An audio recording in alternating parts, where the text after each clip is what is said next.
ሰላም ጤና ስጥልኝ የተከበራችሁ አድማጭ ተመልካቾቻችን እዚህ የተገኛችሁ እንግዶቻችን እንዲሁም ደግሞ ጥሪ ተደረገላችሁ ከመንግስት አካላት የመጡ ክቡራን እንግዶቻችን ዳኞቻችን እንዲሁም ግራቀኝ ያላችሁ ተወዳዳሪዎቻችን እንደምን ቆያችሁልን ይህ እንግዲህ ሀበጋር የተማሪዎች ጥያቄና መልስ ውድድር ነው ይሄን ፕሮግራም እንግዲህ በዋናነት የሚያዘጋጀው ፕሮጀክት ሪሰርች ኤንድ ትሬኒንግ ሴንተር ከአብሮት ቤተ መጻሕፍት ጋር በጋራ በመሆን በመተባበር ነው ዘወትር ቅዳሜ ከ11 ሰዓት እስከ 12 ሰዓት በኢትዮጵያ ብሮድካስቲንግ ኮርፖሬሽን በመዝናኛ ቻናል ቀጥታ የሚተላለፍ ነው የሚሆነው ፕሮግራሙን እየመራሁ አብራችሁ ቆየው ነው ትሩፋት በላይነህ ነኝ አብራችሁ እንድትቆዩ ግብዣችን ነው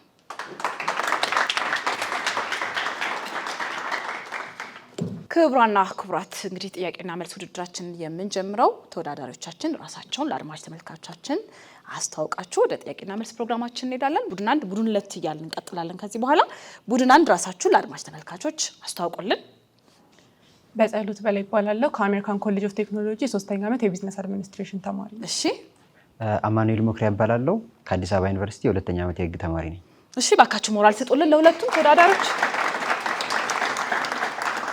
ቡድን 2ቶች ራሳችሁን ብርቱካን ይርጋባላልው 4ኛ ዓመት የአካውንቲንግ ኤንድ ፋይናንስ ተማሪ ነኝ የመጣሁት ሲፒዩ አካውንቲንግ ኤንድ ፋይናንስ ትምህርት ቤት ነው እሺ ሶፊ ከማል ይባላልው የአዲስ አበባ ዩኒቨርሲቲ 2ኛ ዓመት ህግ ተማሪ እሺ ሞራል ስጡልን ባካችሁ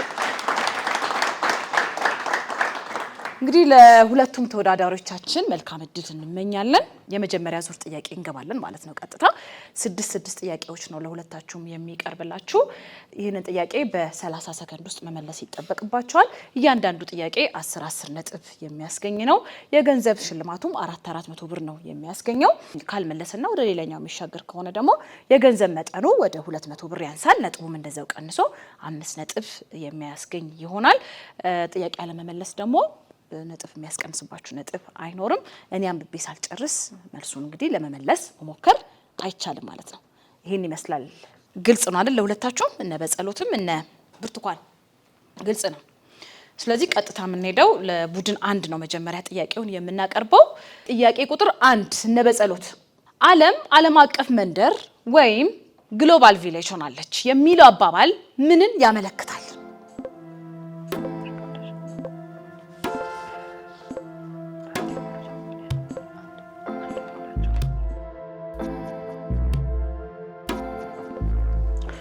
ግሎባላይዜሽን የሚያመለክተው በቴክኖሎጂ ምክንያት ወይም ደግሞ በኢንተርኔት ምክንያት ከአንዱ ዓለም ጫፍ ወደ አንዱ ዓለም ጫፍ ሰው በቀላሉ በመገናኘቱ ምክንያት የሚፈጠር ነው ያው በዛ ምክንያት አንድ መንደር እስከመባል ይደርሳል ማለት ነው በትክክል መልሰውታል ባካችሁ ቡድን 1 በትክክል መልሰውታል ዓለም አቀፍ መንደር ወይም ግሎባል ቪሌጅ ሆናለች የሚለው አባባል ምንን ያመለክታል ነበር በትክክል ዘርዝረውታል ዘመናዊ ቴክኖሎጂ በተለይም በኢንተርኔት ፈጣን ግንኙነት አማካኝነት መረጃ ሩቅ ወደ ሆነው ዓለማችን ክፍሎች ሳይቀር ወዲያውኑ ደርሶ እርስ በርስ የሚተማመንና የተሳሰረ አንድ የዓለም መንደር ወይም ማህበረሰብ መፍጠር ያመለክታል ስለዚህ በትክክል መልሳችሁታል ጥያቄ ቁጥር 2 እነ ሱፊና እነ ብርቱካን ጥያቄ ቁጥር 2 ፕላስቲክ በአካባቢ ወይም በሰው ደህንነት ወይም ጤና ላይ ጉዳት ያደርሳሉ ተብለው ከሚፈረጁ አደገኛ ቆሻሻዎች መካከል አንዱ ነው ለምን ይመስላችኋል ለምን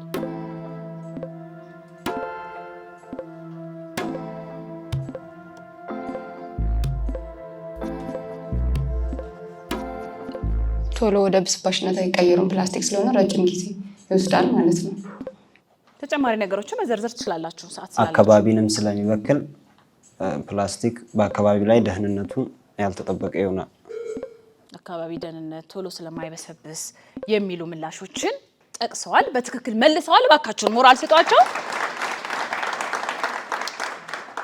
ፕላስቲክ በአካባቢ ወይም በሰው ደህንነት ወይም ጤና ላይ ጉዳት ያደርሳሉ ተብለው ከሚፈረጁ አደገኛ ቆሻሻዎች መካከል አንዱ ነው ለምንድነው ነው የተባለው ልክ ነው ፕላስቲክ አደገኛ ቆሻሻ ነው ለምንድነው ነበር የተባለው ሁለቱም ዘርዝራችሁታል አንድ ሶስቱን ጠቃቅሳችሁታል አብዛኛው የተለመዱ የፕላስቲክ ምርቶች በቀላሉ የማይበላሹ በትክክል መልሳችሁታል ለመበላሸት በመቶዎች የሚቆጠሩ አመታትን የሚፈጅባቸው በመሆኑ በዚህ ሂደት እንግዲህ ለአካባቢ እንዲሁም ለሰው ደህንነትና ለጤና ጎጂ የሆኑ ማይክሮፕላስቲኮችን ስለሚፈጥሩ ነው በትክክል ተመልሷል ቀጥታ ምን ሄደው ወደ በጸሎትና አማኑኤል ነው ዝግጁ ናችሁ በጸሎት ጥያቄ ቁጥር 3 በኢትዮጵያ ሕግ ወደ ስራ ለመግባት ዝቅተኛው እድሜ ስንት ነው?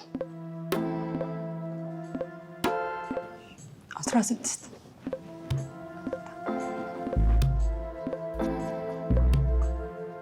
14 16 14 በሚል በጸሎትና አማኑኤል መልሰዋል። በትክክል አልመለሱትም።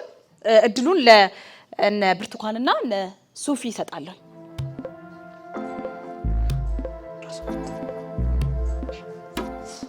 18 እነ ሱፊም እንግዲህ 18 በማለት መልሰዋል። በትክክል አልመለሳችሁትም። መልሱን እኔ አነባዋለሁኝ። በኢትዮጵያ ሕግ ወደ ስራ ለመግባት ዝቅተኛው እድሜ ስንት ነው ነበር ጥያቄው።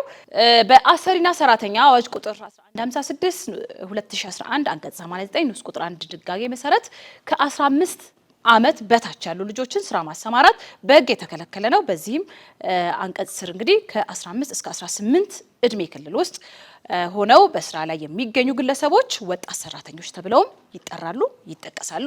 እሺ ቡድን 2 እነ ብርቱካንና ሱፊ ዝግጁ ናቸው?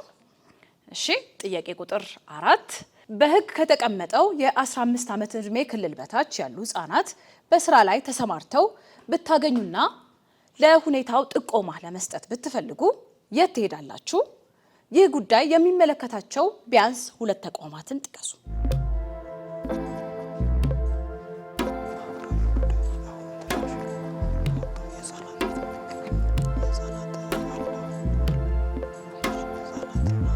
ስላላችሁ ተመካከሩ።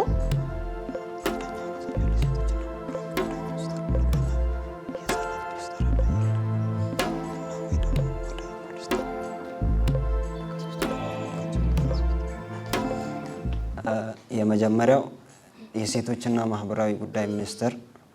እሺ ሰዓት አልቆባቸዋል። የሴቶችና ማህበራዊ ሚኒስቴር ብለዋል። ሴቶችና ማህበራዊ ሚኒስቴር ነው ያላችሁት። በአሁኑ ደግሞ የስራና ክህሎት ሚኒስቴር ነው። ስለዚህ ግማሽ ነጥብ ይሰጣችሁና ባካችሁ ሞራል ስጧቸው። ግማሽ ነጥብ አግኝተዋል። ቀጥታ የምናልፈው እድሉን ለቡድን 2 ታሻግራለሁኝ። መሞከር ትችላላችሁ። የቤተሰብ መምሪያ። ሰዓት ስላላችሁ 15 ሰከንድ። የህፃናትና ሴቶች አይደለም፣ የፍትህ ሚኒስቴር። የህፃናትና ሴቶች ፍትህ ሚኒስቴር ነው ያሉት። እንግዲህ በትክክል አልመለሱትም። መልሱን በቀጥታ አነባዋለሁኝ። በሕግ ከተጠቀሰው የ15 ዓመት እድሜ ክልል በታች ያሉ ህጻናትን በስራ ላይ ተሰማርተው ብታገኟቸው ስለ ሁኔታው ጥቆማ ለመስጠት ብትፈልጉ የት ትሄዳላችሁ? ይህ ጉዳይ የሚመለከታቸውን ቢያንስ 2 አካላት ተቋማት ጥቀሱ ነበር የተባለው። አንዱን በስራና ክህሎት ሚኒስቴርን ጠቅሰዋል። ስራና ክህሎት ሚኒስቴር፣ የአካባቢ ፖሊስ፣ የህፃናት ጥበቃ ክፍሎች፣ የኢትዮጵያ ሰብአዊ መብቶች ኮሚሽን በነፃ የስልክ አገልግሎት ቁጥር 7307 መደወል ይቻላል። የሲቪል ማህበረሰብ ድርጅት ወይም ሌሎች የማህበረሰብ ቡድኖች ጋር እንግዲህ ማሳወቅ ጥቆማ መስጠት ይቻላል። ጥያቄ ቁጥር 5 ነው የምንሄደው ወደ እነ በጸሎትና ወደ አማኑኤል። ዝግጁ ናችሁ እነ በጸሎት? ጥያቄ ቁጥር 5 በዓለም አቀፍ ደረጃ ወይም በሀገራችንም ጭምር የትኛው የስራ ዘርፍ ትልቁን የህፃናት ሰራተኞችን ቁጥር ይዞ ይገኛል? ምርጫ አለው። ሀ ኢንዱስትሪ፣ ለ እርሻ ወይም ግብርና፣ ሐመሮሃ ማዕድን፣ መ አገልግሎት።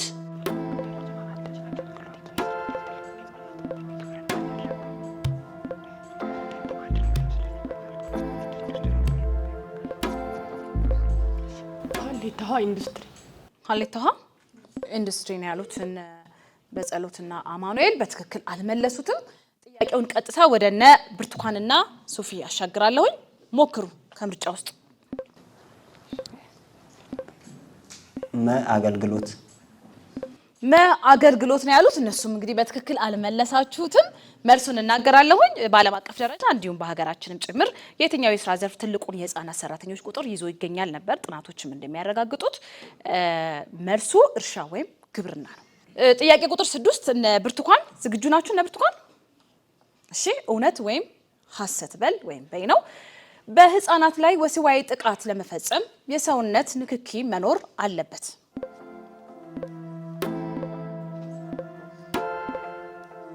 ተነጋገሩ።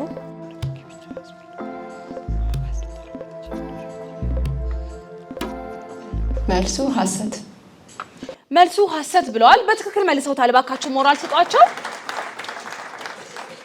በትክክል መልሰውታል። በህፃናት ላይ ወሲባዊ ጥቃት ለመፈጸም የሰውነት ንክኪ መኖር አለበት ሐሰት ነው።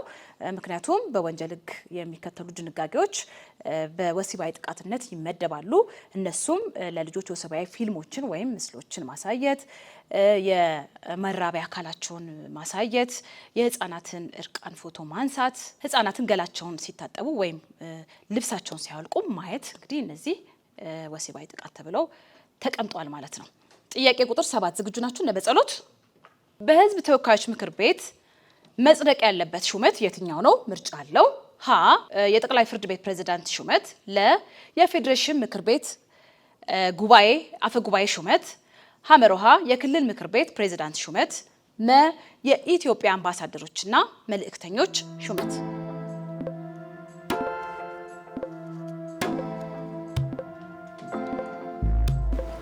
ሀሌታ ውሃ የጠቅላይ ፍርድ ቤት ፕሬዝዳንት ሹመት። ሀሌታ ውሃ የጠቅላይ ፍርድ ቤት ፕሬዝዳንት ሹመት ነው ያሉት። በትክክል መለሷታል። እነ ጸሎት እባካችሁ ሞራል ስጧቸው። በተወካዮች ምክር ቤት እንግዲህ መጽደቅ ያለበት ሹመት እንደተመለሰው የጠቅላይ ፍርድ ቤት ፕሬዝዳንት ሹመት ነው። ጥያቄ ቁጥር 8 እነ ብርቱካንና ሱፊ ዝግጁ ናቸው? እሺ። ጥያቄ ቁጥር 8 ፍትሃዊ የፍርድ ሂደትን የሚያረጋግጠው የህግ መርህ የትኛው ነው? ምርጫ አለው። ሀ የስልጣን ክፍፍልና ምጥጥን፣ ለ የፍትሃዊነት መርህ፣ ሐመሮሃ የህግ የበላይነት፣ መ በህግ አግባብ የመዳኘት መብት።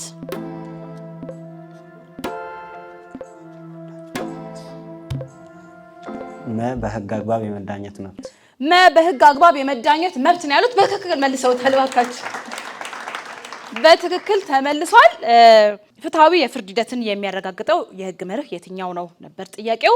በህግ አግባብ የመዳኘት መብት በትክክል ተመልሷል።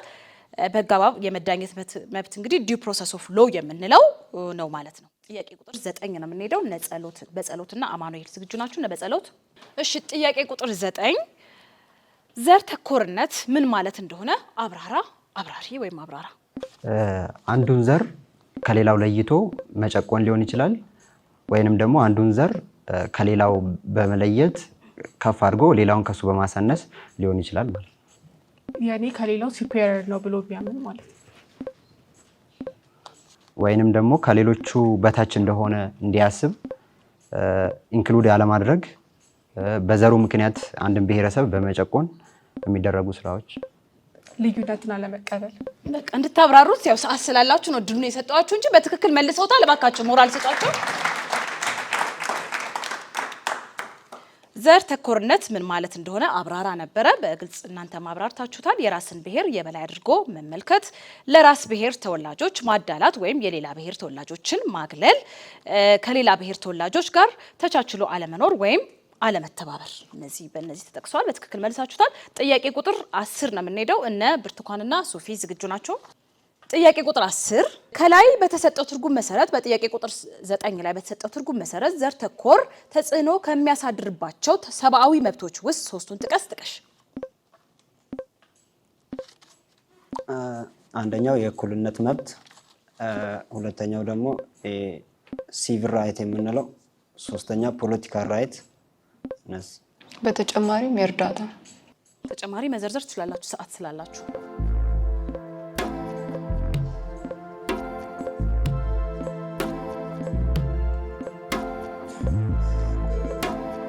እሺ እንግዲህ 2/3ኛውን መልሳችሁታል።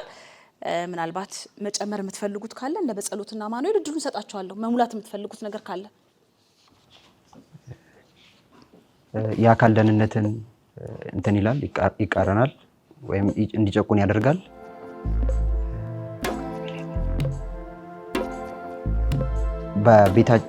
ደህንነታችን እንዳይጠበቅ ያደርጋል። በዛ አካባቢ ላይ የመኖር መብት የአካል ደህንነት መብት ብለዋል። እሺ በጸሎትና አማኑኤል 1/3 አግኝተዋል። እባካችሁ ሞራል ስጧቸው።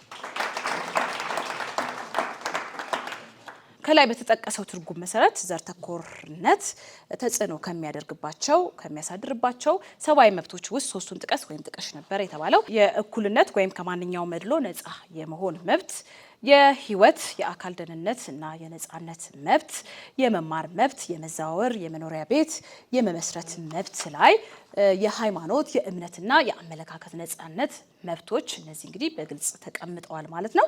እነ በጸሎት ጥያቄ ቁጥር 11 አዲስ ህግ ሲነደፍ የሚከተለውን ቅደም ተከተል ግለጽ።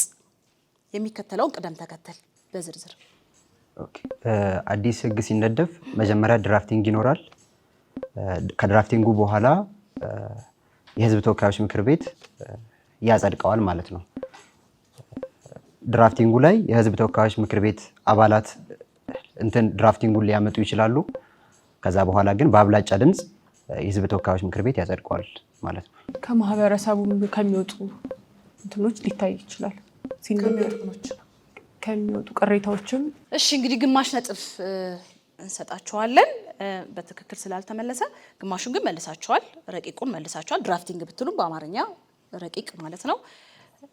ስለዚህ ቀጥታ የምናሻግረው ወደነ ብርቱካንና ሱፊ ነው። ሞክሩ። ግማሹ ላይ መጀመሪያ ድራፍት ይዘጋጃል።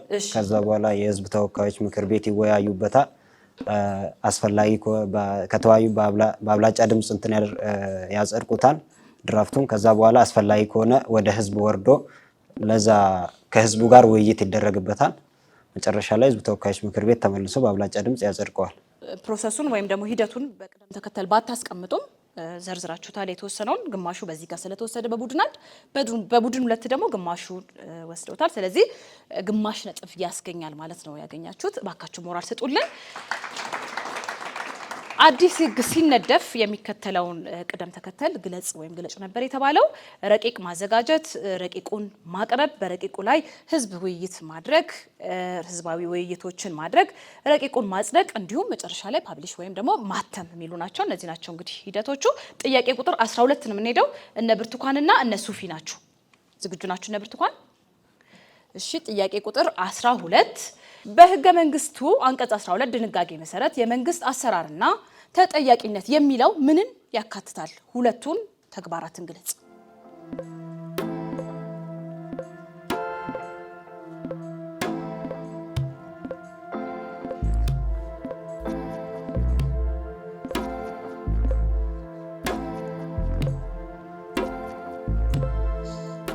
የመጀመሪያው የትኛውም የመንግስት አካል በሚሰራው ስራ ላይ ህዝብ አስፈላጊ በሆነ ጊዜ መረጃውን የማጋራት ግዴታ አለበት። ሁለተኛው ደግሞ የህገ መንግስት የበላይነትን እሺ ግማሽ ነጥብ አግኝታችኋል እነ ብርቱካን። ምናልባት ጥያቄውን ቀጥታ ወደ ቡድን ሁለቶች አሻግራለሁ። ይሞክሩ። ማንኛውም መንግስት ለሚሰራው አሰራር ተጠያቂነት የሚለውን ያጠቃልላል።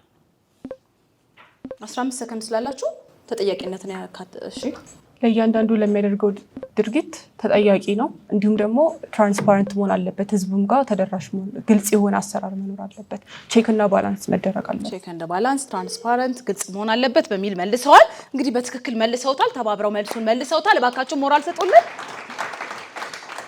በህገ መንግስቱ አንቀጽ 12 ድንጋጌ መሰረት የመንግስት አሰራርና ተጠያቂነት የሚለው ምንን ያካትታል? ሁለቱን ተግባራት ጥቀስ ነበረ የተባለው። የመንግስት አሰራር ለህዝብ ግልጽ በሆነ መንገድ መከናወን አለበት። ማንኛውም ኃላፊና የህዝብ ተመራጭ ኃላፊነቱን ሲያጓድል ተጠያቂ ይሆናል። ህዝብ በመረጠው ተወካይ ላይ እምነት ባጣ ጊዜ ደግሞ ከቦታ ማንሳት ይችላል። ክቡራንና ክቡራት እንግዲህ የመጀመሪያ ዙር ጥያቄና መልስ ውድድራችንን በዚሁ ያጠናቀናል። ውጤት ይዘን የምንመለስ ይሆናል። ወደ ዙር ሁለትም እንሸጋገራለን። ካፍታ ቆይታ በኋላ እንመለሳለን። አብራችሁን ቆዩ። ክቡራንና ክቡራት ውጤት ይዘን ተመልሰናል። የዚህን የመጀመሪያ ዙር ውጤት በጸሎትና አማኑኤል 44 ነጥብ አግኝተዋል። እባካችሁ ሞራል ስጧቸው። ብርቱካንና ሱፊ 48 ነጥብ አግኝታችኋል። እባካችሁ ሞራል ስጧቸው። እሺ እናመሰግናለን። አሁን በቀጥታ የምንሸጋገረው ወደ ሁለተኛ ዙር ወይም ወደ ዙር ሁለት ጥያቄና መልስ ውድድራችን ነው የምንሸጋገረው። ነገር ግን ከዛ በፊት ወደ ጥያቄ ከመግባቴ በፊት መመሪያውን ደንቡን አነብላችኋለሁ። በዛ መመሪያ መሰረት የምንሄድ ነው የሚሆነው። ይህ ዙር እንግዲህ ቀድሞ የመመለስ የጥያቄና መልስ ውድድር ነው። በዚህ ዙር 6 ጥያቄ ለሁለታችሁም በጋራ ነው የሚነሱላችሁ። እነዚህ 6 ጥያቄዎች እያንዳንዳቸው 1000 ብር የሚያሸልሙ እንዲሁም ደግሞ 15 ነጥብ የሚያሸልሙ የሚያስገኙ ናቸው። በ60 ሰከንድ ውስጥ መመለስ ይጠበቅባቸዋል። ነገር ግን ቅድሚያ ለመመለስ መብራቱን ተጭኖ ለመመለስ ሞክሮ ምላሽን ያላገኘው ወገን ካለና ወደ ሌላኛው ቡድን የሚሸጋገር ከሆነ ነጥቡ ያው ነው፣ እንዲሁም 15 ነጥቡ አይቀነስም። ሁለተኛውም ዙር እድሉን የወሰደ ሰው ማንኛውም ጥያቄ እንግዲህ ቀድሞ መመለስ ወይም ደግሞ ቀድሞ ለመመለስ ጥረት ማድረግ መብራት ማብራት አይቻልም። እኔ አንብቤ ከጨረስኩ በኋላ ነው መመለስ የምትችሉት። ሳላነብ ድንገት ካበራችሁ ያው ይዘላችሁና ወደ ሌላኛው ቡድን ይሄዳል ማለት ነው ጥያቄው። በዚህ የጥያቄና መልስ ውድድር ላይ እንደቀድሙ ብዙ ጊዜ መሞከር አይቻልም። አንዴ ብቻ ነው መሞከር የምትችሉት። አንዴ ከእንትን ካላችሁ ይዘላችሁና ወደ ሌላኛው ይሄዳል፣ ካልተገኘ ማለት ነው። ከተገኘም ይጨበጨብላችሁና ማርካችሁን ነጥባችሁን ታገኛላችሁ። እሺ እናመሰግናለን። ዙር 2 ጥያቄ ቁጥር 1 አይነ ስውራን ለመጻፍና ለማንበብ የሚጠቀሙበት መሳሪያ ምን ተብሎ ይጠራል? እሺ እነ ብርቱካንና ሶፊ አብረታችኋል። ቡድን ሁለቶች ብሬል። ብርቱካንና ሶፊ በትክክል መልሰውታል። እባካችሁን ሞራል ስጧቸው። ጥያቄ ቁጥር 2 ዝግጁ ናችሁ? ሁለታችሁም እነ በጸሎት እነ ብርቱካን ዝግጁ ናችሁ? ጥያቄ ቁጥር 2 በመንግስት አወቃቀር ስርዓት ውስጥ የህግ አስፈጻሚው ሚና ምንድን ነው? እሺ ቡድን ሁለቶች አሁንም አብርተዋል። እነ ብርቱካንና እነ ሶፊ የህግ አስፈጻሚው ሚና በህዝብ ተወካዮች ምክር ቤት የወጣውን ህግ በትክክል ተተግብሯል ብሎ የሚያይ ነው፣ ወይም ህግን የሚያስፈጽም ማለት ነው። ህግን ማስፈጸም በትክክል መልሰውታል። እባካችሁን በመንግስት አወቃቀር ስርዓት ውስጥ እንግዲህ የህግ አስፈጻሚ ሚና ምንድነው ነበረ? ልክ ነው፣ ህግ ማስፈጸም ሚናው ነው። ጥያቄ ቁጥር 3 ነው የምንሄደው። ዝግጁ ናችሁ? እነ በጸሎትም እነ ብርቱካንም ዝግጁ ናችሁ? ጥያቄ ቁጥር 3 ከምርጫ ጋር ተያይዞ ሁሉን አቀፍ የሚለውን መርህ ምንን ያመለክታል? እነ በጸሎትና እነ አማኑኤል አብርታችኋል። እባካችሁን እሺ። ሁሉን አቀፍ ወይም ደግሞ ዩኒቨርሳል ሰፈሬጅ በኢትዮጵያ ህገ መንግስት አንቀጽ 38 ላይ የመምረጥና የመምረጥ መብት እንዳለን 18 ዓመት የሆነው ሰው የመምረጥ እንዲሁም 21 ዓመት እድሜው የደረሰ ሰው ደግሞ የመመረጥ መብት አለው የሚለው ነው። ሁሉንም ሰውን ዘር ሳይለይ ማንነትን ሳይለይ ሁሉም ሰው የመምረጥ መብቱ ሲከበርለት ለማለት ፈልጋ ነው። እሺ እነ በጸሎትና አማኑኤል በትክክል መልሰውታል። እባካችሁ ሞራል ስጧቸው። ከምርጫ ጋር ተያይዞ ሁሉን አቀፍ የሚለው መርህ ምንን ያመለክታል ነበር የተባለው? በትክክል መልሰውታል። የመምረጥ መብት ዘርን፣ ጾታን፣ ማህበራዊ የኑሮ ደረጃን መሰረት ሳያደርግ ለሁሉም እድሜው ለመመረጥ ለደረሰ ሰው የተቀመጠ መብት መሆኑን እንግዲህ በግልጽ አንቀጹንም ጠቅሰው አብራርተውልናል። እናመሰግናለን። ጥያቄ ቁጥር 4 ነው የምንሄደው። እነ በጸሎት እነ ብርቱካን ግራቀኛችሁ ዝግጁ ናችሁ? እሺ ጥያቄ ቁጥር 4 የግልግል፣ የሽምግልና፣ የእርቅ እና ድርድር ያሉ ዘዴዎች ሰዎች ጉዳያቸውን ከፍርድ ቤት ውጭ ወይም ደግሞ ወደ ፍርድ ቤት ሳይደርስ አለመግባባትን ለመፍታት የሚጠቀሙባቸው ዘዴዎች ናቸው። እነዚህ ዘዴዎች በጥቅሉ ምን በመባል ይታወቃሉ? ቡድን አንዶች ጥያቄው አንብቤ ሳልጨርስ ነው እንግዲህ እያበራችሁት። ስለዚህ ይዘላችሁና ወደ ቡድን ሁለቶች ሙከራውን ወደ እናንተ አስተላልፋለሁ። ይባላል። እነዚህ ባህላዊ ዘዴዎች ወይም ደግሞ ከስተመሪ ሎ የሚባሉ ወይም ደግሞ በሽምግልና የሚፈታ ማለት ነው። ወይም በገዳ ስርዓት በሽምግልና በባህላዊ ወይም ከስተመሪ ሎ የሚፈታ ነው ያሉት። በትክክል መልሱን አልመለሳችሁትም። እሺ እንግዲህ በሁለታችሁም በኩል አልተመለሰም መልሱ። የግልግል፣ የሽምግልና፣ እርቅና ድርድር ያሉ ዘዴዎችን ሰዎች ጉዳያቸውን ከፍርድ ቤት ውጭ ወይም ወደ ፍርድ ቤት ሳይደርስ አለመግባባትን ለመፍታት የሚጠቀሙባቸው ዘዴዎች ናቸው። እነዚህ ዘዴዎች በጥቅሉ ምን በመባል ይታወቃሉ ነበር ጥያቄው። አማራጭ የግጭት መፍቻ ዘዴዎች ወይም ኦልተርናቲቭ ዲስፑት ሪዞሉሽን የምንላቸው ማለት ነው።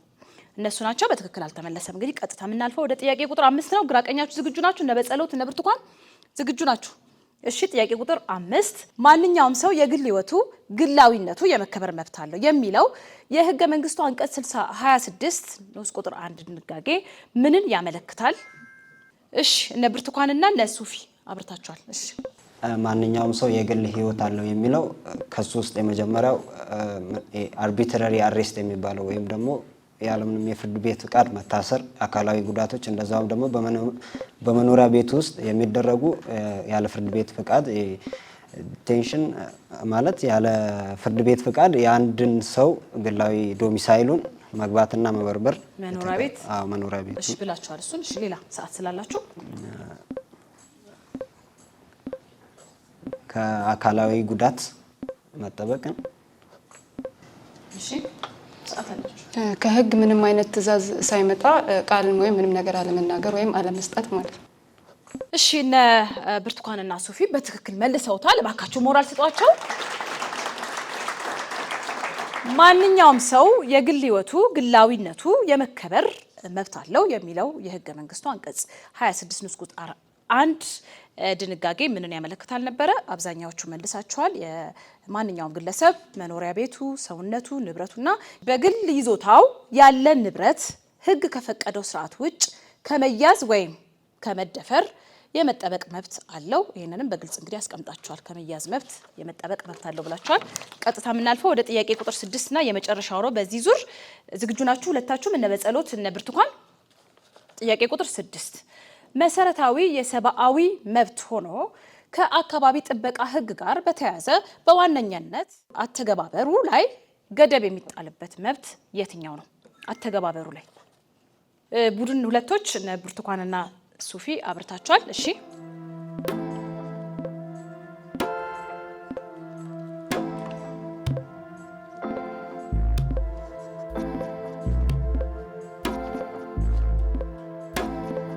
ገደብ የሚጣልበት መብት የመንቀሳቀስ መብት አልመለሱትም። በትክክል አልተመለሰም። ጥያቄውን ቀጥታ ወደነ በጸሎትን አማኑኤል ያሻግራለሁ። ደቂቃችሁ እየቆጠረ ነው። ሞክሩ፣ ተነጋገሩና። የመሰባሰብ መብት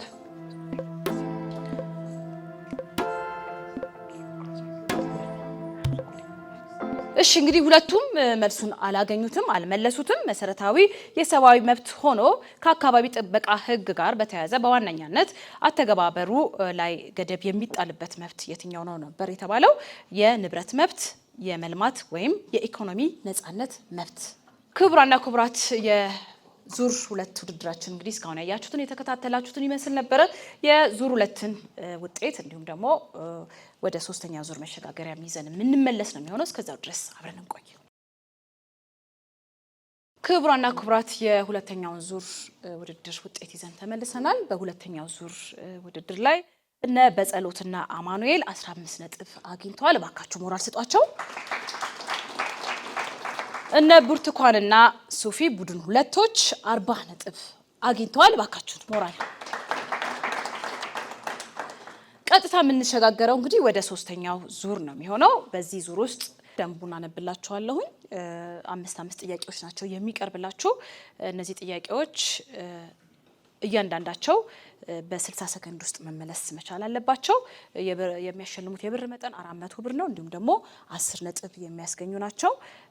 የተለያዩ ምድቦችም አሉት። ምድብ 1 ስነ ዜጋ፣ ምድብ 2 ሰብአዊ መብት፣ ምድብ 3 ምርጫና መራጮች፣ ምድብ 4 ስነ ጽሁፍ፣ ምድብ 5 ታሪክ፣ ምድብ 6 ሉላዊ ወይም ግሎባል ናቸው። ከነዚህ ውስጥ እንግዲህ 5ቱን ነው የምትመርጡት፣ አንዱን አትመርጡም ማለት ነው። ስለዚህ እንግዲህ ማንኛውም ጥያቄ አንብቤ ሳልጨርስ ለመመለስ መሞከር አይቻልም። ይሄንን ይመስላል። ግልጽ ነው አይደል? ስለዚህ ቀጥታ ወደ ጥያቄያችን እንሄዳለን። እንግዲህ በዚህ ዙር ደግሞ ቅድሚያ መብት የሚሰጠው አስቀድሞ ከፍተኛ ነጥብ ያስመዘገበው ቡድን ነው። እነ ብርቱካንና እነ ሶፊ እስካሁን ባለው ውድድር ውስጥ ከፍተኛ ነጥብ አስመዝግባቸዋል። ስለዚህ ለእናንተ እድሉን እሰጣለሁ። ነገር ግን አንድ ጥያቄ ግን ለኦዲየንስ መስጠት ትችላላችሁ። የከበዳችሁን በጣም የከበዳችሁን ለኦዲየንሱ ወይም ለተመልካች ማሻገር ትችላላችሁ። ስለዚህ ቀጥታ ወደ ጥያቄው እንግባ። ዝግጁ ናችሁ? እነ ብርቱካንና እነ ሶፊ እሺ ምረጡ። ስነ ዜጋ፣ ሰብአዊ መብት፣ ምርጫና መራጮች፣ ስነ ጽሁፍ፣ ታሪክ፣ ሉላዊ ወይም ግሎባል። ምድብ 1 ስነ ዜጋ። ምድብ 1 ስነ ዜጋ። ጥያቄ ቁጥር 1 ህግ ሳይኖር ወንጀል የለም የሚለው መርህ የምን መርህ ነው? ምርጫ አለው። ሀ የህግ የበላይነት መርህ፣ ለ የህጋዊነት መርህ፣ ሐመርሃ የስልጣን ክፍፍል መርህ፣ መ የእኩልነት መርህ። ለየህጋዊነት መርህ። ለየህጋዊነት መርህ ብለዋል እነ ብርቱካንና ሶፊ። በትክክል መልሰውታል። እባካችሁ ሞራል ስጣቸው። የህጋዊነት መርህ ነው። ህግ ሳይኖር ወንጀል የለም የሚለው ኖ ክራይም ዊዛውት ሎው የሚለው ማለት ነው። መርህ ምንድን ነው? የምን መርህ ነው ነበር ጥያቄው። ስለዚህ የህጋዊነት መርህ ነው። በወንጀል ህጋችን አንቀጽ 2 ንዑስ ቁጥር 2 መሰረት ፍርድ ቤት ህገወጥነቱ በህግ ያልተደነገገን ድርጊት ወይም ግድፈት እንደ ወንጀል ሊቆጥረውና ቅጣት ሊወሰንበት አይችልም። ስለዚህ ስነ ዜጋ መርጣችኋል። እነ ብርቱካን ሰብአዊ መብት፣ ምርጫና መራጮች፣ ስነ ጽሁፍ፣ ታሪክ፣ ሉላዊ ወይም ግሎባል የትኛው ይሆንላችሁ? ምድብ 2 ሰብአዊ መብት። ምድብ 2 ሰብአዊ መብት። እሺ ሰብአዊ መብት ጥያቄ ቁጥር 1 መብቶች ሊገደቡ የሚችሉት ከሚከተሉት ውስጥ የትኛው ሲሟላ ነው? ምርጫ አለው። ሀ የህዝብ ደህንነት፣ ሰላምና ጤና እንዲሁም የሞራል ሁኔታ አደጋ ላይ ሲወድቅ፣ ለ የፖለቲካ ስልጣንን ለማራዘም፣ ሐመሮሃ የሌሎች ዜጎችን መሰረታዊ መብቶችና ነፃነቶች ለማስከበር ሲባል። ሀና ሐመሮሃ መልስ ናቸው። ሰዓታችሁን ያው ተንበሉ ተወያዩበት።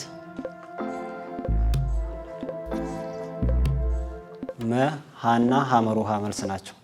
ሀና ሐመሮሃ መልስ ናቸው ብለዋል። ብርቱካን በትክክል መልሰውታል። መብቶች ሊገደቡ የሚችሉት ከሚከተሉት ውስጥ የትኛው ሲሟላ ነው ነበር ጥያቄው። ሀ የህዝብ ደህንነት፣ ሰላምና ጤና እንዲሁም የሞራል ሁኔታ አደጋ ላይ ሲወድቅ፣ እንዲሁም ሐመሮሃ የሌሎች ዜጎችን መሰረታዊ መብቶችና ነፃነቶች ለማስከበር ሲባል በትክክል ተመልሷል። ምርጫና መራጮች፣ ስነ ጽሁፍ፣ ታሪክ፣ ሉላዊ ወይም ግሎባል አላችሁ። የትኛው ይሆንላችሁ ከነዚህ? ምርጫና መራጮች። ምርጫና መራጮች። እሺ ምርጫና መራጮች ጥያቄ ቁጥር 1 ጥቅም ላይ ያልዋሉ የድምጽ መስጫ ወረቀቶች ምን ይደረጋሉ? ሀ ምርጫ አለው፣ እዛው ምርጫ ጣቢያ ይጣላሉ። ለ ደህንነቱ በተጠበቀ ሁኔታ ታሽገው ከሌሎች የምርጫ ቁሳቁሶች ጋር ይቀመጣሉ። ሐመሮሃ ለሌላ ዓላማ አገልግሎት ላይ ይውላሉ። መ ለቀጣይ ምርጫ ይቀመጣሉ።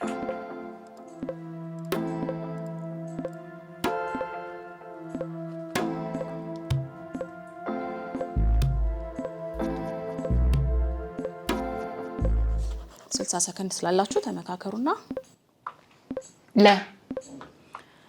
ለ ብለዋል። እነ ብርቱካን በትክክል መልሰውታል። እባካችሁ ሞራል ስጧቸው። ለእንግዲህ ጥቅም ላይ ያልዋሉ የድምጽ መስጫ ወረቀቶች ምን ይደረጋሉ ነበር ጥያቄው። ለደህንነቱ በተጠበቀ ሁኔታ ታሽገው ከሌሎች የምርጫ ቁሳቁሶች ጋር ይቀመጣሉ ነው። በትክክል ተመልሷል። ስነ ጽሁፍ፣ ታሪክና ሉላዊ ወይም ግሎባል አላችሁ። የትኛው ይሆንላችሁ?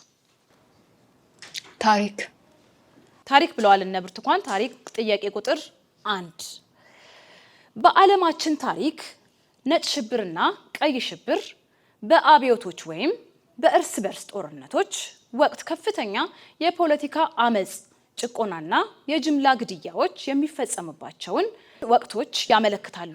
ነጭ ሽብር በግራ ዘመም ጸረ አብዮታዊ ወይም ወግ አጥባቂ ኃይሎች የሚከናወን ሲሆን ቀይ ሽብር በተለምዶ የሚካሄደው በማን ነው?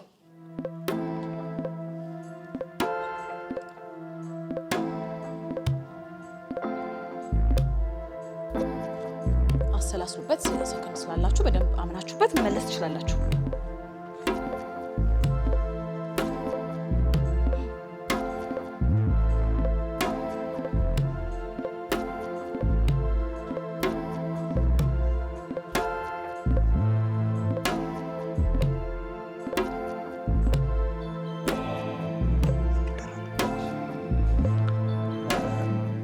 በታጠቀ ኃይል ወይም በሚሊተሪ ኃይል የሚካሄድ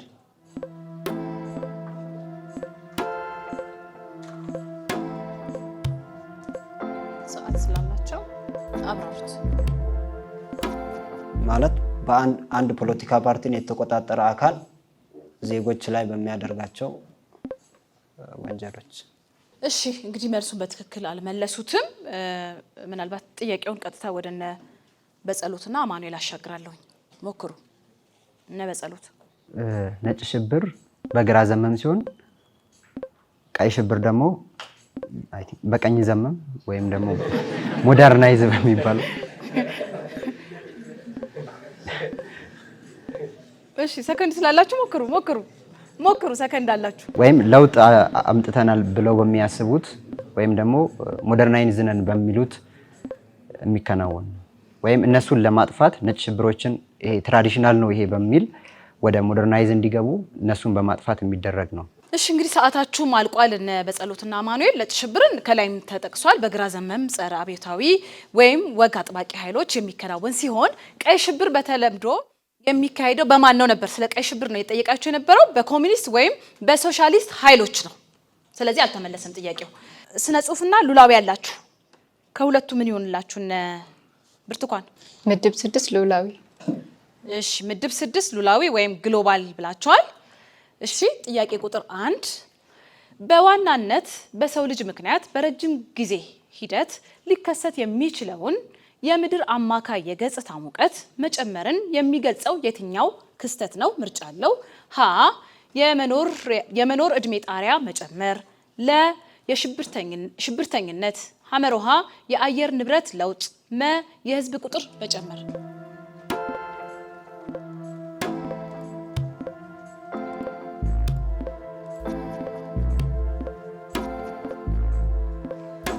ሐመሮሃ የአየር ንብረት ለውጥ። ሐመሮሃ የአየር ንብረት ለውጥ ብሏል እነ ብርቱካን በትክክል መልሰውታል። እባካችሁ ሞራል ስጧቸው። በዋናነት በሰው ልጅ ምክንያት በረጅም ጊዜ ሂደት ሊከሰት የሚችለውን የምድር አማካይ የገጽታ ሙቀት መጨመርን የሚገልጸው የትኛው ክስተት ነበር ጥያቄው። የአየር ንብረት ለውጥ ነው። በትክክል ተመልሷል። ጨርሳችኋል እነ ብርቱካን። ቀጥታ የምንሸጋገረው ወደ ቡድን 1 እነ በጸሎትና እነ አማኑኤል ናችሁ። ምን ይሁንላችሁ? 6 ዙሮች አሉ። ስነ ዜጋ፣ ሰብአዊ መብት፣ ምርጫና መራጮች፣ ስነ ጽሁፍ፣ ታሪክ፣ ሉላዊ ወይም ግሎባል አለ። የትኛው ይሁንላችሁ? ምድብ 1 ስነ ዜጋ።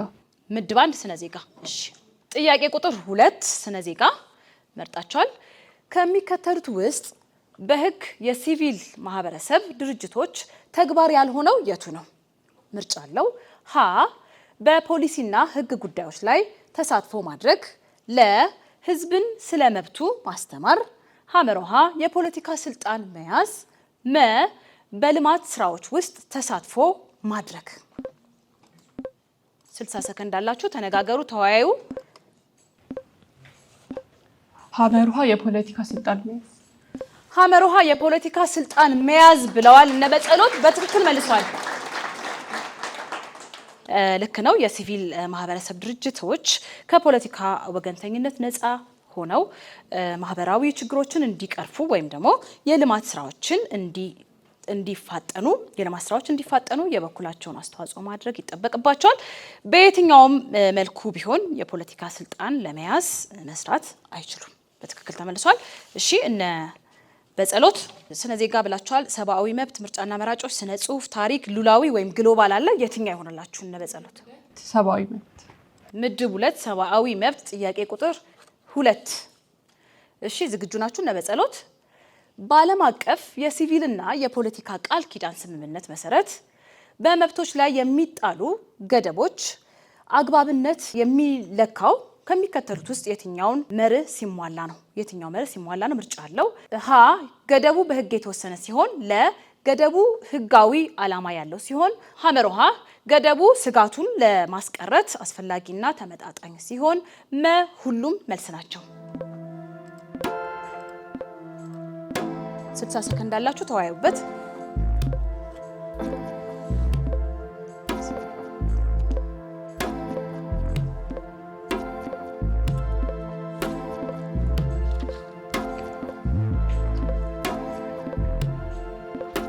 ሁሉም መልስ ናቸው።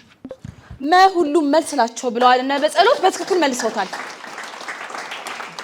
ዓለም አቀፍ የሲቪል እና የፖለቲካ ቃል ኪዳን ስምምነት መሰረት በዚህ ስምምነት መሰረት በመብቶች ላይ የሚጣሉ ገደቦች አግባብነት የሚለካው ከሚከተሉት ውስጥ የትኛውን መርህ ሲሟላ ነው ነበር ጥያቄው። ሁሉም መልስ ናቸው። ሁሉም ገደብ በህግ የተወሰነ ሲሆን፣ ገደቡ ህጋዊ ዓላማ ያለው ሲሆን፣ ገደቡ ስጋቱን ለመቀረፍ ወይም ለማስቀረት አስፈላጊ ሆነና ተመጣጣኝ ሲሆን። እነዚህ 3 ቅድመ ሁኔታዎች ሲራኩሳ መርሆች ይባላሉ። ሲራኩሳ መርሆች እንደ አውሮፓውያን አቆጣጠር ከ1984 ጀምሮ በስራ ላይ የዋለ መንግስታት በሰብአዊ መብቶች ላይ ገደብ ሲጥሉ ከግምት ውስጥ ማስገባት ያለባቸውን መርሆች የሚያስገነዝቡ ዓለም አቀፍ መመሪያዎች ናቸው። መርሆቹም በህግ የተደነገጉ አስፈላጊ፣ ተመጣጣኝ፣ አድሎ የሌለባቸውና ጊዜያዊ መሆን እንዳለባቸውም አጽንኦት ይሰጣል። እነዚህ መመሪያዎች እንደ አስቸኳይ ጊዜ አዋጅ ባሉ ሁኔታዎች ወቅት የህግ የበላይነትን ለማስጠበቅ ታልመው የተዘጋጁ ናቸው። እሺ ምድብ ምረጡ። ምድብ 3 ምርጫና መራጮች። ምድብ 3 ምርጫና መራጮች። እሺ እነ በጸሎትና እነ አማኑኤል ጥያቄ ቁጥር 2 የምርጫ ጣቢያ ሰራተኞች የመራጮችን ግላዊነት ለመጠበቅ ምን ማድረግ አለባቸው? ምርጫ አለው። ሀ የድምጽ መስጫ መከለያዎችን ሚስጥራዊነት ማረጋገጥ፣ ለ የቡድን ድምጽ አሰጣትን ማበረታታት፣ ሐመሮሃ ስለ ድምጽ አሰጣጥ ክፍት ውይይት መፍቀድ፣ መ የድምጽ ምርጫን በይፋ ማጋራት። ሀሌታዋ የድምጽ መስጫ መከለያዎችን ሚስጥራዊነት ማረጋገጥ። የድምጽ መስጫ መከለያዎችን ሚስጥራዊነት ማረጋገጥ ብሏል። በትክክል መልሰውታል። ባካችሁ ሞራል ስጧቸው። ግላዊነት ለመጠበቅ እንግዲህ መደረግ ያለበት ነገር የድምጽ መስጫ መከለያዎችን ሚስጥራዊነት ማረጋገጥ ነው። ስነ ጽሁፍ፣ ታሪክና ሉላዊ ወይም ግሎባል የቱ ይሆንላችሁ? በጸሎት ስነ ጽሁፍ። ስነ ጽሁፍ ጥያቄ ቁጥር 1 ከሚከተለው ቅኔ ውስጥ ህብረ ቃሉን ሰሙን እና ወርቁን ለይታ አውጣ አውጪ። በላነው ጠጣነው ከእንጀራ ከወጡ እግዚአብሔር ይስጥልን ከመሶብ አይጡ። ህብረ ቃሉ ከመሶብ አይጡ። ሰሙ ከመሰዋቸው አትጡ ይሆነ ሁሌ እንምጣ ነው። ወርቁ ደግሞ ከመሶብ ውስጥ አይጥ። እሺ መልሱን እነ በጸሎት በትክክል መልሰውታል። ባካችሁ ሞራል ስጧቸው። ከሚከተለው ቅኔ ውስጥ እንግዲህ ህብረ ቃሉን ሰሙንና ወርቁን አውጡ ወይም አውጣ ነበር የተባለው። በላነው ጠጣነው ከእንጀራ ከወጡ እግዚአብሔር ይስጥልን ከመሶብ አይጡ ነበረ። ህብረ ቃሉ ከመሶብ አይጡ፣ ሰሙ ከመሶባችሁ እንጀራ አትጡ፣ ወርቁ መሶብ ውስጥ አይጣለ። በትክክል ተመልሷል። ታሪክ እና ግሎባል አላችሁ። ምድብ 6 ሉላዊ። ሉላዊ ጥያቄ ቁጥር 2 ዳሽ የተላላፊ በሽታዎችን ሰፊና ፈጣን ስርጭት ለመግለጽ የሚያገለግል ቃል ነው። ምርጫ አለው። ሀ ስር የሰደደ በሽታ፣ ለ ዓለም አቀፍ ስጋት፣ ሐመሮሃ የአካባቢ ብክለት፣ መ ወረርሽኝ። መወረርሽኝ ብሏል እነ በጸሎት በትክክል መልሰውታል። ባካችሁ ሞራል ስጧቸው። ወረርሽኝ የተላላፊ በሽታዎችን ሰፊና ፈጣን ስርጭት ለመግለጽ የሚያገለግል ቃል ነው። ክቡራና ክቡራት የዚህ ዙር የጥያቄና መልስ ውድድራችን እስካሁን ያያችሁትን የተከታተላችሁትን ይመስል ነበረ። በመጨረሻ ዙርና በአራተኛው ዙር ጥያቄና መልስ ውድድራችን ተመልሰን እስከምንገናኝ ውጤትም ይዘን እንቀርባለን። እስከዛ ድረስ አብረን እንቆይ። ክቡራና ክቡራት የሶስተኛውን ዙር ውጤት ይዘን ተመልሰናል። በሶስተኛው ዙር ውጤት እነ በጸሎትና አማኑኤል 50 ነጥብ አግኝተዋል። እባካችሁ ሞራል ስጧቸው። እነ ብርቱካንና ሶፊ ቡድን ሁለቶች 40 ነጥብ አግኝተዋል። እባካችሁ ሞራል። አሁን የምንሸጋገረው ወደ መጨረሻውና ወደ አራተኛው ዙር የጥያቄና መልስ ውድድራችን ነው። ይሄም እንግዲህ ከዚህ ቀደሙ ደንብ አለው፣ መመሪያ ያለው። ያንን ደንብ አነብላችኋለሁ። በዛ ደንብ መሰረት ትመልሳላችሁ ማለት ነው። እነዚህ ጥያቄዎች ሶስት ጥያቄ ነው ለግራ ቀኛችሁ የሚቀርበው። በየተራ ነው የሚቀርብላችሁ። 3 እዚህ እንጨርሳለን። እያንዳንዱ ጥያቄ 15 ነጥብ የሚያስገኝና እንዲሁም የ400 ብር ሽልማት የሚያስገኝ ነው። ይህን ጥያቄ በ30 ሰከንድ ውስጥ መመለስ ይጠበቅባቸዋል። ስለዚህ ፍንጮች አሉት፣ 2 ፍንጮች አሉት። በመጀመሪያው ፍንጭ ከመለሳችሁ ሙሉ ነጥባችሁን ታገኛላችሁ። ግን ይደገም ሁለተኛው ፍንጭ ከጠየቃችሁ ሁለተኛው ፍንጭ የማነብላችሁ ከሆነ የሚነበብ ከሆነ 10 ነጥብና 200 ብር ሽልማት ታገኛላችሁ። አንደኛው ወገን ባይመልስ ለሌላኛው ይሻገራል። ነገር ግን የሚጨምርላችሁ ነጥብ የለም ማለት ነው። ይህን ይመስላል። ቀጥታ ወደ ጥያቄና መልስ ውድድራችን እንሸጋገራለን። ዝግጁ ናችሁ? በቅድሚያ የምንሰጠው ለቡድን አንዶች ነው፣ ለነሱ ነው የምናቀርብላቸው። ይህ የአራተኛው ዙር የጥያቄና መልስ ውድድር የታዋቂ ቦታዎች፣ ግለሰቦች እንዲሁም ደግሞ ሌሎች ጥያቄዎችን የምናቀርብበት የጥያቄና መልስ የመጨረሻው ዙር ውድድራችን ነው።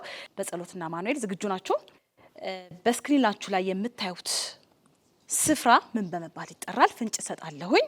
በዓለም ዝቅተኛ ቦታ ሲሆን ከባህር ጠለል በታች 125 ሜትር ዝቅታ ላይ ይገኛል። ፍንጭ 2 መጠየቅ ይቻላል ካቃታችሁ። አፋር ዳሎል። አፋር ክልል ውስጥ ነው የሚገኘው። አፋር ክልል ውስጥ ያለ አይ ቲንክ ዳሎል ኤርታሌ ወይ ኤርታሌ ሳተጎማ ዳሎል ኤርታሌ እያሉ ነው። ሰዓት ስላላቸው ይሞክሩ። ፍንጭ ሁለት መጠየቅ ይቻላል።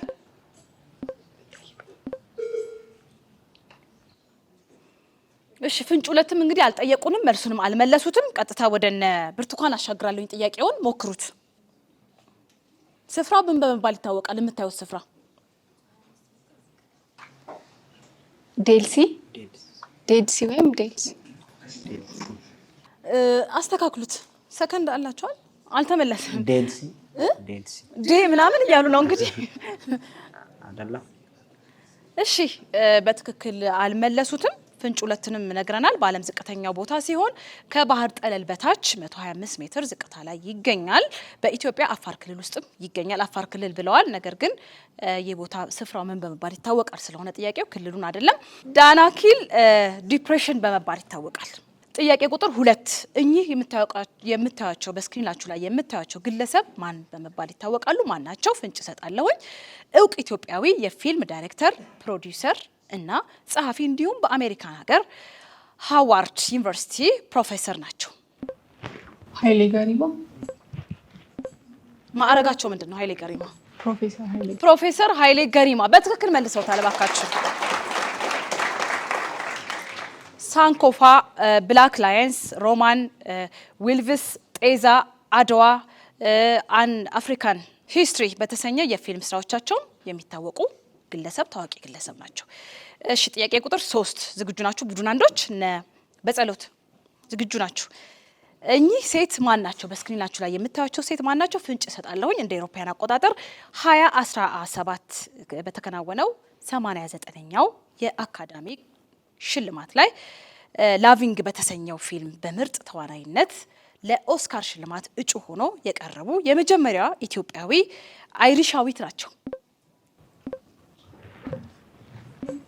ሁለተኛው ፍንጭ ሁለት ጠይቀዋል። ፍንጭ ሁለትን እናነባለን። በኪነ ጥበብ ሙያም ስለ ኢትዮጵያዊ ማንነቷ በስፋት በመናገር ትታወቃለች።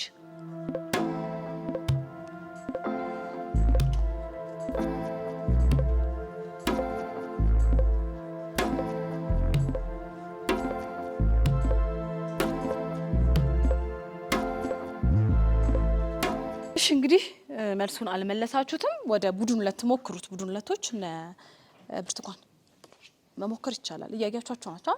ማን ናቸው ነው? ለተሳትፎ መሞከር ይቻላል።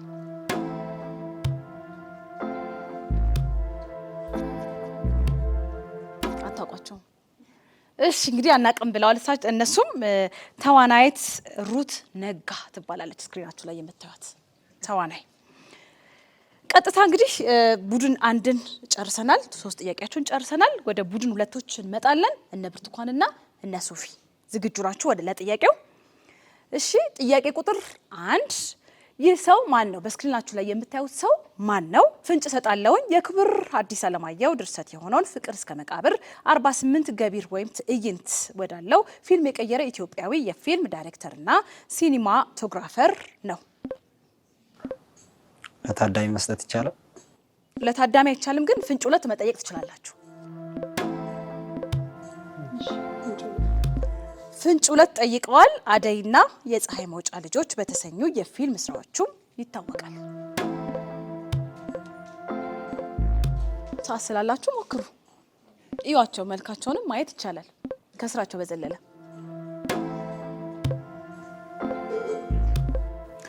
እንግዲህ እነ ብርቱካን ሰዓታችሁን ጨርሳችኋል። ቀጥታ የምናሻገረው ጥያቄውን ወደ እነ በጸሎት ነው። ሞክሩ። እነ በጸሎት አማኑኤል መሞከር ይቻላል። ይዋቸውና ዳይሬክተር በረከት ነው ያሉት። መልሱን በትክክል አላገኙትም። ሰው መሆን ይስማው ናቸው። እሺ ጥያቄ ቁጥር 2 እነ ብርቱካንና ሱፊ ዝግጁ ናችሁ? ይህ መልክዓ ምድር ምን ተብሎ ይጠራል? በስክሪናችሁ ላይ የምታዩት መልክዓ ምድር ምን ተብሎ ይጠራል ነው። ፍንጭ እሰጣለሁኝ። የምስራቅ አፍሪካ ሸለቆ ቅርንጫፍ ሲሆን ከአፋር ሶስትዮሽ መጋጠሚያ ወደ ደቡብ ምዕራብ አቅጣጫ ኢትዮጵያን ያቋርጣል። ፍንጭ መጠየቅ ይቻላል።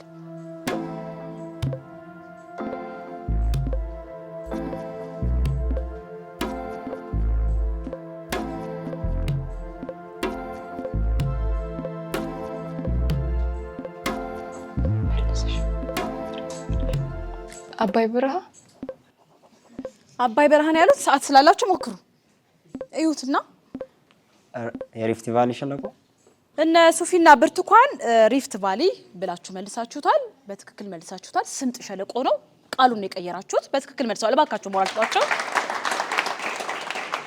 እሺ ይህ መልክዓ ምድር ምንድነው ነበረ? ፍንጭ አንድን ተናግሬያለሁ። ፍንጭ 2 መልክዓ ምድሩ በምድር ቅርፊት ላይ በተፈጠረ ስንጥቅ ምክንያት የተፈጠረ ሲሆን 7 ያህልም ሐይቆች በውስጡ ይዟል። ይህ እንግዲህ ስምጥ ሸለቆ ወይም ሪፍት ቫሊ እንዳላችሁት ነው። በትክክል መልሳችሁታል። ጥያቄ ቁጥር 3 እኚህ ሰው ማናቸው? በስክሪናችሁ ላይ የምታዩቸው ሰው ማናቸው? ፍንጭ ሰጣለሁኝ። በኢትዮጵያ የፒያኖ ንግስት፣ በምዕራቡ ዓለም ደግሞ ዘማሪዋ መነኩሴ በመባል ይታወቃሉ።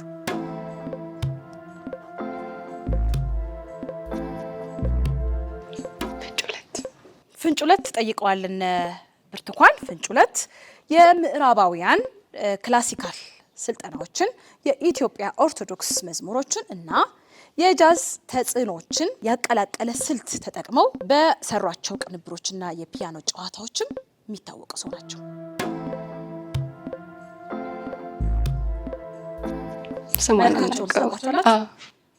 ስማቸውን ሞክሩ። ምን ሊሆኑ ይችላሉ ስታያቸው? እሺ እንግዲህ አልመለሱትም። ምናልባት ቡድን አንዶች እንድትሞክሩት ለእናንተ ድሉ ሰጣለሁኝ። ማናቸው? እስክሪናችሁ ላይ እማሆይ ተክለ ማርያም። አስተካክሉት።